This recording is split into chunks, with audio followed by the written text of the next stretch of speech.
खुशी मना रही हैं, पाकिस्तान के कई लोग गाली दे रहे हैं, क्या कहेंगे? उनको नंगा कर उनकी सच्चाई बता रहे हैं, तब उनको मिर्ची लगी हुई है। हेलो फ्रेंड्स, अस्सलाम वालेकुम। कैसे हैं आप सब? उम्मीद करती हूँ आप सब ठीक होंगे। अल्हम्दुलिल्लाह मैं भी बिल्कुल ठीक हूँ आप लोगों की दुआ से। जैसे कि अभी आपने सुना होगा ये भगोड़ी किस तरह भौंक रही थी, हमेशा भौंकती है पाकिस्तान के ख़िलाफ़ और हैदर के ख़िलाफ़। और मस्ताना जो ऐसा जलील इंसान है, जलील रिपोर्टर है, जो इसको लोग ने ख़रीद लिया है और जब चाहे जब भी फंक्शन हो, घर में इवेंट्स हो या कुछ अपने बारे में वायरल करनी ही चीज़ें, तो इस मस्ताना दल्ले को बुलाते हैं लोग। और मस्ताना जब जब आता है ना, बोलते हैं ना आग में घी का काम करता है।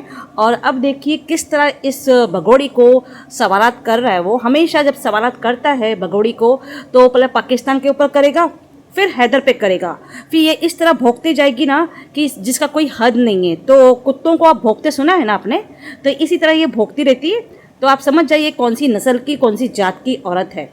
तो अभी आपने सुना होगा थोड़ी सी क्लिप जिसमें उसने पूछा कि पाकिस्तान के बारे में, तो मस्ताना ने यही कह के उसको बोलते ना आग भड़काया कि पाकिस्तानी के लोग बोल रहे हैं देखो ना कि किस तरह खुशियाँ मना रही है, गोद भराई जो हो रही है ना इसकी, खुशियाँ कैसे बना रही है। तो इस पर इसने ये बात बोली कि उनको बहुत आग लगी है ना, तो बहुत मिर्ची लगी है, तो उनको नंगा मैं करूँगी और उनको मैं मिर्ची लगाऊंगी, मतलब उनको जलाऊंगी, जितना कर सकते उतना जलाऊंगी। अरे भाई तू अपनी खैर मना, अभी हैदर ने जब आएगा ना यहाँ पर, जब तेरे अंदर इतनी मिर्ची भर देगा, तुझे इतना जलाएगा ना, जब तू देखना और जब तू बताना कि पाकिस्तानियों के इसके अंदर कितना दम है और हैदर में कितना दम है। हैदर उस पार बैठा है तो ये इसलिए इतना भोंकती है। हैदर को जिस दिन ये देखेगी ना, अपने अभी साड़ी में सुसु न कर ले तो नाम बदलना कि कैसे बता रही है। तो उनको तो मैं ये कहूँगी यहाँ बहुत खूबसूरती है और यहाँ देखिए और जलिए और गाली दीजिए, हमें कोई फर्क नहीं पड़ता। मैडम तो बोलेगी ना कि यहाँ खूबसूरती है हिंदुस्तान में, पाकिस्तान में तो इस तरह की खूबसूरती नहीं थी, इस तरह की आज़ादी नहीं थी, इस तरह ठुमके लगाने नहीं मिलते थे, इस तरह टोपी सिंह, रामू काका, ये सब लोग नहीं थे वहाँ पर। तो यहाँ जो इसके पूरे अरमान पूरे हो रहे हैं ना। लगातार गुलाम कह रहा है कि मैं आ रहा हूँ, आने दो, वो तो रास्ते में ही है। हिंदुस्तान सरकार पागल नहीं है क्या दहशतगर्द आतंकवादी को आने देगी। मस्ताना हमेशा जानबूझ के बोलते ना जल पे नमक डालता है और उसको है ना हैदर भाई के बारे में पूछता है कि वो आ रहा है। हाँ, तो ये आ रहा है तो वो तो 2 साल से आ रहा है, सबको पता है, तो ये क्यों घड़ी घड़ी पूछता है, सबके सामने पूछता है और चाहता है कि ये इस तरह उल्टे सीधे बयान दे हैदर के बारे में कि दुनिया देखे और हैदर भाई चिड़े वहाँ से। तो ये हमेशा की तरह यही बोली। इसने जब पूछा कि हैदर भाई तो आ रहा है, तो ये यही बोली ना, हाँ वो तो आ रहा है, अभी रास्ते में ही है। कभी बोलती है वो तो आ रहा है, 100 साल से आ रहा है, तो रास्ते में है ना। जब वो पहुंच जाएगा हिंदुस्तान तब तो तेरी खबर उखाड़ देगा वो, समझी ना। और उसको दहशतगर्द बोलती है, बेशरम, बेहया, बेगैरत। वो दहशतगर्द इंसान है, वो शरीफ इंसान को तो इस तरह की तोहमत लगाती है, इस तरह की तो बातें करती है। तू सोचती है इस तरह बोलने से हमारी सरकार सुन लेगी और हमारी सरकार उसको आने नहीं देगी? मतलब तूने जो बोल दिया वो हो गया। तू जो एक औरत, गद्दार, बेगैरत माँ, जो 4 बच्चों को लेके उसके पीछे पीठ के पीछे छुरा घोंप के आई, इलीगल तरीके से आई और यहाँ एक बाजार खोल के बैठी है, तुझ जैसी औरत को रखा जा रहा है। हाँ, और तुझ जैसी औरत की वजह से हमारा हिंदुस्तान भी खराब हो रहा है, यहाँ की माँ बेटियाँ खराब हो रही है, यहाँ रॉन्ग मैसेज तू दे रही, तुझको रखा गया है। तो उस हैदर भाई को क्यों नहीं रखा जाएगा? उस हैदर भाई को क्यों नहीं आना दिया जाएगा? बता तू मुझे।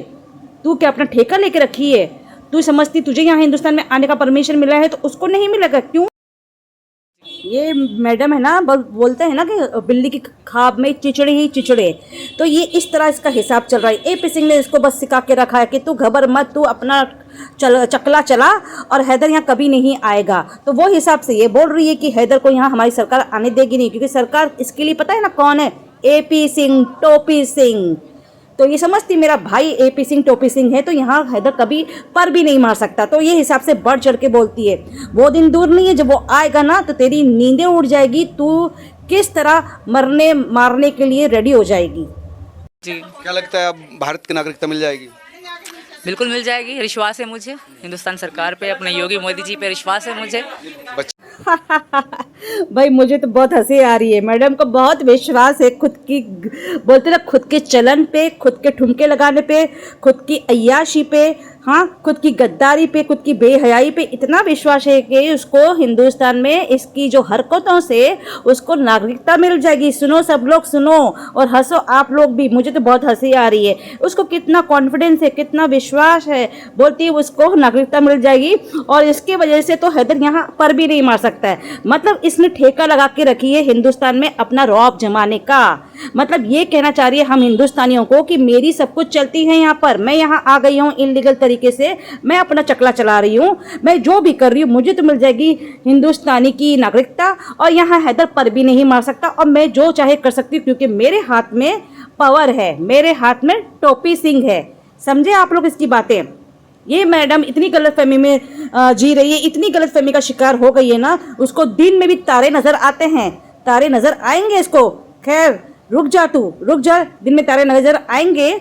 और मोमिन मलिक यही है, कहीं गए नहीं है। तेरे सर पे इस तरह मंडरा रहे ना मोमिन मलिक, तेरी रातों की नींद हराम हो चुकी। तू जो नकली ढोंग बना के जो हमारे सामने आती है और बड़ी बड़ी बातें करती है ना, तेरी ये बातों से कोई आने वाला नहीं है, तेरी बातों में कोई सच्चाई नहीं है और ना ही तेरी बातों पे कोई विश्वास करता है। तू जितने भी ढोंग कर ले, जितना भी अपना सॉन्ग रचा ले, ठीक है, पर तुझे यहाँ नागरिकता मिलेगी नहीं। तुझे जिस दिन नागरिकता यहाँ मिलेगी ना, हम औरतें आएगी और तुझे यहाँ से ना तेरे बाल पकड़ के निकाल के फेंक देगी उस पार पाकिस्तान के, समझी? तो तुझे नागरिकता तो बिल्कुल मिलने वाली नहीं वाली है, तू ये बात गार्ड मान ले। बच्चा आने से, सचिन का बच्चा आने से तो क्या लगता है उसको में फायदा रहेगा? हाँ, फायदा नुकसान की बात नहीं है, हमारी खुशी है, हमारी मोहब्बत की निशानी है। बूढ़ी घोड़ी लाल लगाम 45 की उम्र में बच्चा पैदा करने जा रही है, वो भी पब्लिक को उल्लू बनाकर, कभी IVF के जरिए पैदा कर रही, कभी गोद लेके पैदा करने वाली, पता नहीं किस जरिए से, किस तरीके से बच्चा लाने वाली है इस दुनिया में। और इस उम्र में बच्चे को लाने के लिए, बच्चा पैदा करने से इतना इतरा रही है और बोलती है मोहब्बत की निशानी है 45 साल की उम्र में। सुनिए आप लोग, पत्थर मारिए इस पर, चप्पल मारिए इस पर। मुझे शुरू से लेकर विश्वास था, आज भी विश्वास है और हमेशा से रहेगा। हिंदुस्तान सरकार पे मुझे विश्वास है कि जो करेंगे अच्छा करेंगे। बगोड़ी, हमें भी विश्वास है हमारी हिंदुस्तान सरकार पर, जो भी करेगी अच्छा करेगी और तुझे बहुत जल्द यहाँ से उखाड़ के फेंकेगी और तुझे नागरिकता तो बिल्कुल मिलने वाली नहीं है। बस तू सब सपने देखते जा। बहन है वो अक्सर कहती है, उनको क्या कहेंगे आज? मेरी बहन को कहूँगी, मेरी बहन तो है ही नहीं, पहली बात अगर है भी तो कहूँगी तुम खुश रहो, मैं बहुत खुश हूँ। तो देखा अपने प्यार के नशे में ये बुढ़िया इतनी पागल हो गई है, अपना घर बार तो छोड़ के आ गई, पति तो छोड़ के आ गई, सबकी इज्जत पे पट्टा लगा के आ गई, अब तो बहन को भी मारने से इनकार कर रही है। बोलती मेरी बहन है ही नहीं है, अगर है भी तो मेरी खुशियों को देख के तू भी खुश हो जा। मतलब उसको ये मैसेज दे रही है कि तू भी खुशियाँ इस तरह मना। तो फ्रेंड, आपको कैसा लगा इस जलील औरत की बयान को सुनकर, इस जलील औरत की हरकतें देखकर आपको कैसे लगा? मतलब इसके चेहरे पे बिल्कुल भी शिकन नहीं है, वो जो कुछ भी करके आई है उस पर प्राउड फील करती है और जो कुछ कर रही है उस पर भी प्राउड फील करती है। ये बेहया औरत हमारे हिंदुस्तान से कब जाएगी? आप लोग दुआ कीजिए इसके लिए।